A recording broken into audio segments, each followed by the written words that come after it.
Eto na nga mga kainday, yan nakahuli nga ako ng isda.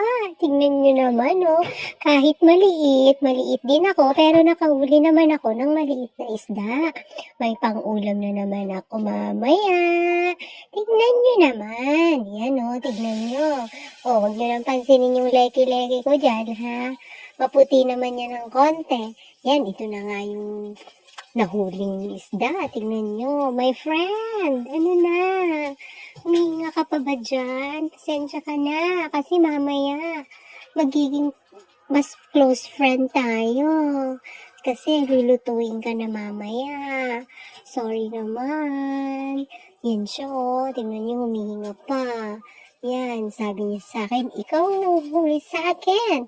Yan, nagwawala pa. Yan, napakasarap pa naman yan prituhin mamaya. Yan, nakatingin pa siya sa akin. Yan yung nahuli ko eh.